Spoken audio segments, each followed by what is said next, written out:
BJP ত্যাগ কৰিছে আৰু অসম জাতীয় পৰিষদত যোগদান কৰিছে।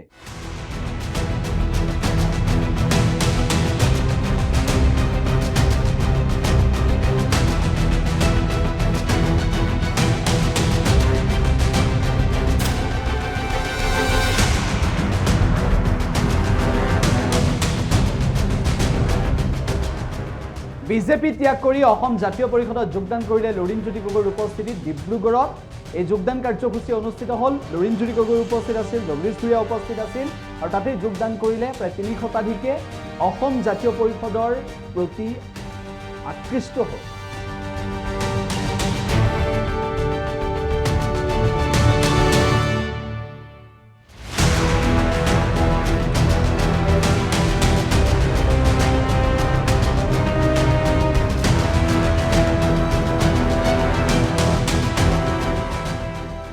জাতীয় পৰিষদৰ নেতৃত্বৰ প্ৰতি আকৃষ্ট হৈ অসম জাতীয় পৰিষদৰ নীতিৰ প্ৰতি আকৃষ্ট হৈ যোগদান কৰিলে।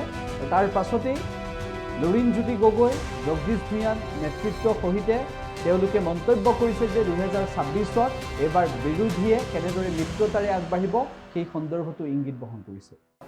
যি বিজেপি দলে মানুহৰ ওপৰত অন্যায় অত্যাচাৰ চলাই আহিছে, কৰ কাটলৰ বোজা জাপি দি সাধাৰণ জনতাক যি ধৰণে সৰ্বশ্ৰান্ত কৰিছে, সেই সকলো কথা উপলব্ধি কৰি যে বিভাজনৰ সংকীৰ্ণতা, ভেদাভেদৰ ৰাজনীতি গঢ়ি সমাজ ভাঙিব খোজা তেওঁলোকৰ চিন্তা আৰু মানুহৰ মৌলিক বিষয়বোৰক পিঠি দি কেৱল মাত্ৰ তেওঁলোকে মানুহক ভয় ভাবুকি খুৱায়, মানুহৰ মাজত তেওঁলোকে যেনেকৈ সাম্প্ৰদায়িকতা সৃষ্টি কৰি ৰাজনৈতিক বৈতৰণি পাৰ হ'ব খুজিছে, এই সকলো কথাৰ বিৰোধ কৰি ইতিমধ্যে ৰাইজ ওলাই আহিছে।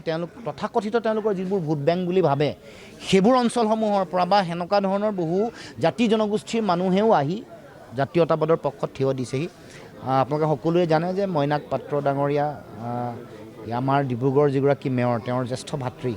গতিকে তেখেতসকলৰ বিজেপি দলৰ কৰ্মকাণ্ড বা তেওঁলোকৰ চিন্তা আৰু যিবোৰ তেওঁলোকৰ সাম্প্ৰদায়িক ৰাজনীতি, এইবোৰত অতিষ্ঠ হৈ বহু বিজেপিৰ কৰ্মকৰ্তা, বহু বিজেপি দলৰ পৰিয়ালৰ মানুহ বা আন বিভিন্ন পৰ্যায়ৰ তেওঁলোকৰ বিভিন্ন অঞ্চলৰ মানুহ আহি আমাৰ দলত চামিল হৈছে। আমি সদায় কৈ আহিছোঁ, আমি ইনক্লুচিভ জাতীয়তাবাদ, সকলো জাতি জনগোষ্ঠী, ভাষা ভাষী ধৰ্মাৱলম্বী লোকক একত্ৰিত কৰি আমি আমাৰ ৰাজনৈতিক যিটো দৰ্শন, যিটো আদৰ্শ, এইটো আগবঢ়াই লৈ যাব খোজোঁ।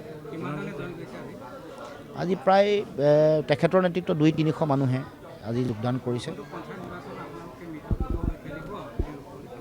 নাই, আমিতো আগৰ পৰাই কৈ আহিছোঁ যে পঞ্চায়ত নিৰ্বাচনৰ পৰা আৰম্ভ কৰি 26ৰ বিধানসভা নিৰ্বাচনলৈকে এই গোটেই ৰাজনৈতিক পৰিক্ৰমাটোত আমি একতাৰে যুঁজিব লাগিব। কাৰণ বেলেগে বেলেগে যুঁজিলে কি ফলাফল হয় উপ নিৰ্বাচনে ক'লে, তাৰপিছত সকলোৱে তাৰ পৰা অভিজ্ঞতা বুটলিছে, শিক্ষা লাভ কৰিছে। তাৰপিছত আমি প্ৰত্যেকে উপলব্ধি কৰিব লাগিব যে বিৰোধীৰ মাজত যদি ভোট বিভাজন হোৱাৰ সুযোগটো আমি নিজে সৃষ্টি কৰি দিওঁ, তাৰ সুযোগ আৰু সুবিধা বিজেপিয়ে লাভ কৰিব। গতিকে পঞ্চায়ত নিৰ্বাচনটো আমি সকলোৱে এৰা ধৰাৰ মানসিকতাৰে, সকলো দলে নিজৰ ব্যক্তিগত স্বাৰ্থ বা দলীয় স্বাৰ্থৰ ঊৰ্ধলৈ গৈ যদি বিজেপিৰ বিৰুদ্ধে ঐক্যবদ্ধভাৱে যুঁজ দিয়ে, তেতিয়াহ'লে ভাল ফলাফল আহিব আৰু আমি সেই দৃষ্টিভংগীৰে আগবঢ়াটো বিচাৰিছোঁ আৰু এই ক্ষেত্ৰত সকলোৰে সহায় সহযোগিতা বিচাৰিছোঁ। বংগবাসী মানুহক বিজেপি দলে তেওঁলোকৰ শাসনকালত যিমান অন্যায় কৰিছে, ইমান অন্যায় আজিলৈকে অসমত কোনো চৰকাৰে বংগবাসী মানুহক কৰা নাই।